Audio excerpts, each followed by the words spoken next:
दोस्तों, श्रीमद् भागवत के उस दृश्य में हम पुनः उतरते हैं जहाँ गौ रूपी पृथ्वी धर्म से कहती हैं, हे धर्म, श्री कृष्ण के जाने के बाद जो सबसे बड़ा अनर्थ हुआ है वह यह है कि अब मनुष्य दोहरा जीवन जिएगा।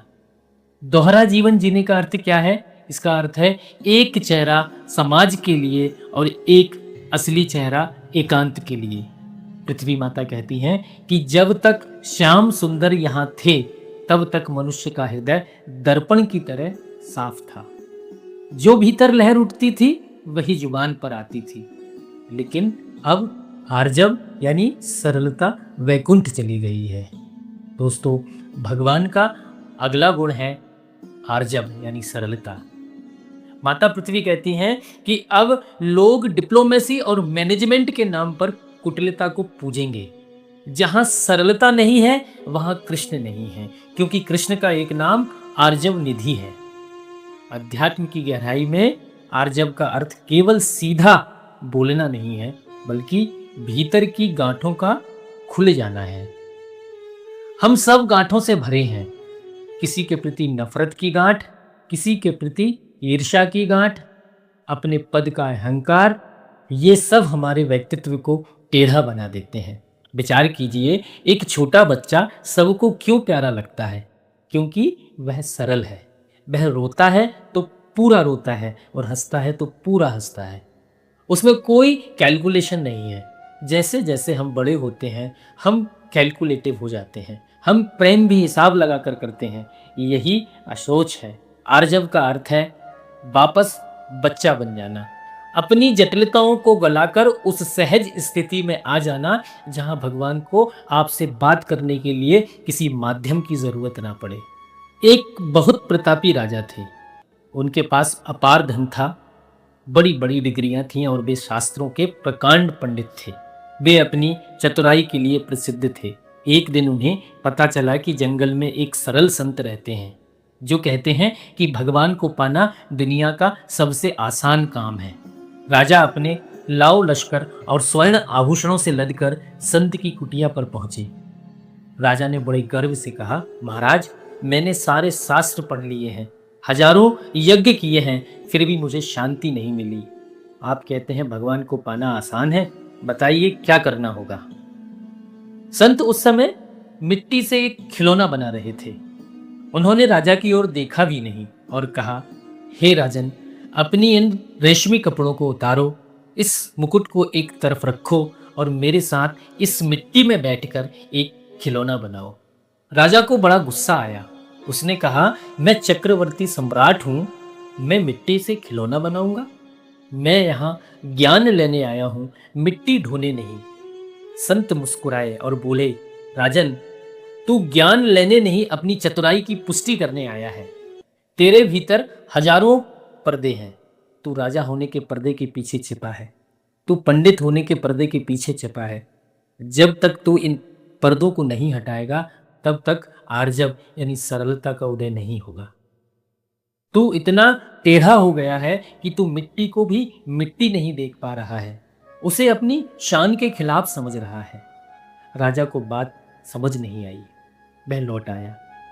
कुछ साल बाद जब उसका सब कुछ लुट गया और वह दर दर की ठोकरें खाने लगा, तब वह फिर उसी संत के पास गया। इस बार उसके पास न मुकुट था, न रेशमी वस्त्र, वह फटे हाल था। वह संत के चरणों में गिर पड़ा और फूट फूट कर रोने लगा। संत ने उसे उठाकर गले लगा लिया और बोले, आज तू सरल हुआ है। आज तू जो बाहर दिख रहा है वही भीतर भी है। अब तुझे कोई मंत्र जपने की जरूरत नहीं, तू बस आंखें बंद कर, कृष्ण तेरे सामने खड़े हैं। और कहते हैं उसी क्षण राजा को दिव्य दर्शन हुए। दोस्तों, जब तक हम अपनी उपाधियों के पीछे छिपे हैं हम जटिल हैं। जिस दिन हम नग्न सत्य को स्वीकार कर लेते हैं कि प्रभु मैं कुछ नहीं हूं, उसी दिन आर्जव यानी सरलता सिद्ध हो जाती है। भगवान कृष्ण के जीवन में आर्जव पराकाष्ठा पर है। दुनिया क्या कहेगी इसकी उन्हें परवाह नहीं। जब लगा कि मथुरा के लोगों को बचाने के लिए युद्ध छोड़कर भागना चाहिए तो वे रणछोड़ बन गए उन्होंने अपनी छवि की चिंता नहीं की। एक अहंकारी व्यक्ति कभी रणछोड़ नहीं बन सकता, वह तो अपनी नाक बचाने के लिए मर जाएगा। लेकिन जो सरल है, उसे मान अपमान की चिंता नहीं होती। कृष्ण का आर्जव ही उन्हें सुदामा के पैर धोने पर मजबूर करता है, और वही आर्जव उन्हें दुर्योधन के मेवा त्याग कर विदुरानी के साग और केले के छिलके खाने को प्रेरित करता है। विदुरानी भाव में इतनी सरल हो गई थी कि उन्हें पता ही नहीं चला कि वे केला फेंक रही हैं और छिलका खिला रही हैं, और कृष्ण इतने सरल थे कि वे बड़े चाव से छिलके ही खा रहे थे। तभी तो संत कहते हैं कि चतुरन को ठाकुर नहीं, भोरे को भगवान, ज्यों ज्यों टेढ़ा होए मन, त्यों त्यों दूर सुजान। लोग समझते हैं कि इस छल कपट भरी दुनिया में हम सरल कैसे रहें, लोग हमें लूट लेंगे।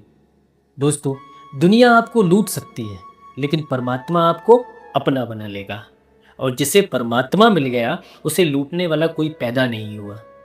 सरलता का अर्थ मूर्खता नहीं है, सरलता का अर्थ है भीतर की शांति, और यह शांति आती है नाम जप से।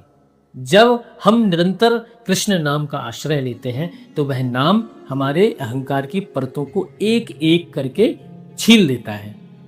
नाम जपते जपते हमारी बुद्धिमानी का वह जहर निकल जाता है जो हमको दूसरों से अलग करता है। नाम जप हमको उस मूल से जोड़ देता है जहां सब एक है। जब सब एक है तो किससे कपट करना, किससे छल करना। दोस्तों, माता पृथ्वी आज भी उन भक्तों की तलाश में है जो सुदामा जैसे सरल हों। दोस्तों, सुदामा जी के पास देने के लिए कुछ नहीं था, केवल सरलता थी, और उस सरलता ने भगवान को उनका गुलाम बना दिया। दोस्तों, आज से एक अभ्यास शुरू करें।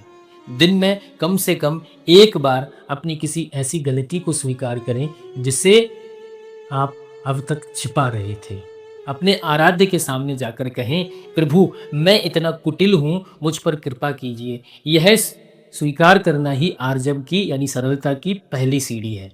दोस्तों, आज के इस कथा से ये 5 सूत्र आप लेके जाएं। आज जब हम घर की देहरी लांघें तो अपने साथ सरलता का दर्पण लेकर जाएं। अपनी आत्मा से कुछ मत छिपाइएगा। याद रखें, भगवान चतुरों के बाजार में नहीं मिलते, वे तो भोलेपन की गलियों में रास रचाते हैं। नाम जब वह आरी है जो हमारे अहंकार की जटिल गांठों को काट देगी। श्वास श्वास में नाम को प्रो लीजिए। दोस्तों, पवित्रता, दया, शांति और त्याग, ये सब आर्जव यानी सरलता की नींव पर ही टिकते हैं। नींव को मजबूत कीजिए। इसी के साथ आज की इस कथा को यहीं विराम देते हैं। कथा निरंतर जारी रहेगी। जय श्री कृष्ण।